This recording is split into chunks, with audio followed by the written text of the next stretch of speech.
প্রিয় শিক্ষার্থীবৃন্দ, আসসালামু আলাইকুম। আমি মোহাম্মদ রফিকুল ইসলাম।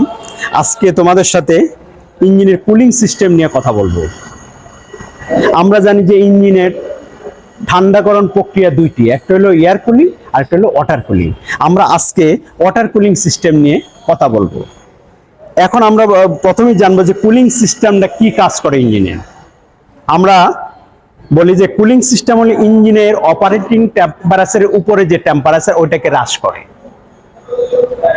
অনেকে বলে যে ঠান্ডা করে, না, অতিরিক্ত অপারেটিং টেম্পারেচারের উপরে যে টেম্পারেচারটা ওইটাকে সে কি করে, হ্রাস করে কুলিং সিস্টেম।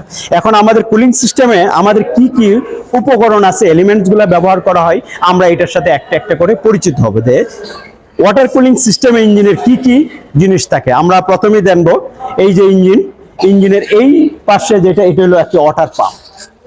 এটাকে আমরা বলতেছি ওয়াটার পাম্প, যেটা ইঞ্জিনের বেল্ট ক্র্যাঙ্কশ্যাফটের সাথে বেল্ট দ্বারা যুক্ত আছে, বেল্টের সাথে যেটা চলে এটাকে আমরা বলি ওয়াটার পাম্প। আর ইঞ্জিনের ব্লকের চতুর্দিকে আছে ওয়াটার জ্যাকেট। এখন আমরা এখানে দেখি দুইটা হোস পাইপ আছে, একটা হলো আপার হোস পাইপ আর একটা হলো লোয়ার হোস পাইপ। আর এখানে একটি থার্মোস্টেট হাউজিং আছে, ওয়াটার টেম্পারেচার সুইচ আছে, ঠিক আছে। এই যে এখানে থার্মোস্টেট হাউজিং, যেটা ইঞ্জিনের ভিতরে যে পানির টেম্পারেচার, রানিং টেম্পারেচারটাকে ধরে রাখতে, বজায় রাখতে সাহায্য করে কুলিং সিস্টেমে। এখন এই আপার হোস পাইপটা কোথায় আসলো, এটাকে আমরা বলতেছি টোটালটাকে একটা রেডিয়েটর। বলছে এই আপার হোস পাইপের মাধ্যমে রেডিয়েটরের কোথায় পানিটা আসে, বলছে এটা হলো আপার ট্যাঙ্ক। বলছে আপার ট্যাঙ্ক, আর নিচেরটাকে আমরা বলতেছি লোয়ার ট্যাঙ্ক। বলছে এই আপার ট্যাঙ্ক এবং লোয়ার ট্যাঙ্কের মধ্যে এই গরম পানিটা সরবরাহ হওয়ার জন্য যে লাইন, এটাকে আমরা বলি কোর। বলছে আপার ট্যাঙ্ক থেকে লোয়ার ট্যাঙ্কে যাওয়ার জন্য যে এই রাস্তাটা, এটাকে বলি আমরা কোর। বলছে এই কোরের দুই পাশে যে নরম নরম যে জিনিসগুলো থাকে, এগুলোকে আমরা বলি ফ্রিন্স, যেটা বাতাসকে ধরে রাখতে সাহায্য করে। আর এই জিনিসটাকে আমরা বলি প্রেসার ক্যাপ, রেডিয়েটরের প্রেসার ক্যাপ। আমরা জানি যে প্রেসার ক্যাপের দুইটি বাল্ব থাকে, একটা হলো প্রেসার রিলিফ বাল্ব আর একটা হলো ভ্যাকুয়াম বাল্ব। আর এইটাকে আমরা বলতেছি ওভারফ্লো লাইন। আর এই ওভারফ্লো লাইন দ্বারা যখন বাষ্পায়িত হয় তখন এটা ওভারফ্লো হয়। আর এখানে আছে একটি ড্রেন কট, যেটার মাধ্যমে রেডিয়েটরের পানিটাকে আমরা বিভিন্ন জিনিসবার পরিবর্তন করতে সাহায্য করে রেডিয়েটরের পানিটাকে। আর এখানে দেখো একটি কুলিং ফ্যান। রেডিয়েটর ভিত্তির উপর ভিত্তি করে কুলিং ফ্যান একটা থাকে, দুইটাও থাকে। বড় রেডিয়েটর হলে ডবল কুলিং ফ্যান থাকে।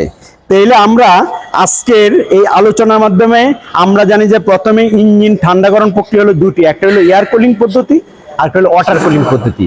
আজকের আলোচনাটা আমরা করলাম ওয়াটার কুলিং সিস্টেম নিয়ে। আমরা ওয়াটার কুলিং সিস্টেমে কি কি উপকরণ আছে এটা আমরা জানলাম। এক নম্বর হলো একটি ওয়াটার পাম্প থাকবে। এই পাম্প কোথায় থেকে পানি নেবে, ঠান্ডা হবে কোথায়, এই রেডিয়েটরের মাধ্যমে।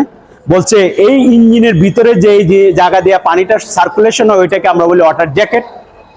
আর এইটার মাধ্যমে, যেটার মাধ্যমে ইঞ্জিন থেকে গরম পানিটা রেডিয়েটরে আসে, এটাকে আমরা বলতেছি আপার হোস পাইপ। আর যেটার মাধ্যমে ঠান্ডা হয়ে পানি ইঞ্জিনের ভিতরে প্রবেশ করতেছে, এটাকে আমরা লোয়ার হোস পাইপ বলতেছি। আর লোয়ার হোস পাইপের সাথে এখানে যেই বাল্বটা লাগানো আছে, এটাকে আমরা থার্মোস্টেট বাল্ব বলতেছি। আর এখানে একটি ওয়াটার টেম্পারেচার সুইচ আছে, ঠিক আছে। আর এই উপরের অংশটাকে আমরা বলতেছি আপার ট্যাঙ্ক, আর এটাকে আমরা বলতেছি প্রেসার ক্যাপ, আর এটাকে আমরা বলতেছি ওভারফ্লো লাইন, আর এটাকে আমরা বলতেছি কুলিং ফ্যান, আর এইটাকে আমরা বলতেছি লোয়ার ট্যাঙ্ক।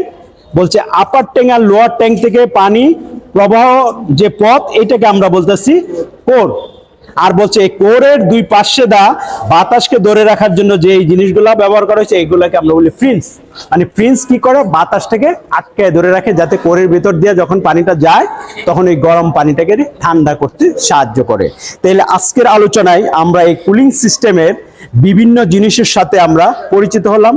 আর কুলিং সিস্টেম কি কাজ করে এটা আমরা জানলাম। আমরা এক কথাই বলি ইঞ্জিনের অপারেটিং টেম্পারেচারটাকে সে কমিয়ে দেয়, মানে হ্রাস করে। এটা হলো কুলিং সিস্টেমের কাজ। তাহলে আজকে আমরা ওয়াটার কুলিং সিস্টেম সম্পর্কে বিস্তারিত জানতে পারলাম। আগামীতে আমরা এয়ার কুলিং সিস্টেম নিয়ে আমরা কথা বলবো। ধন্যবাদ সবাইকে।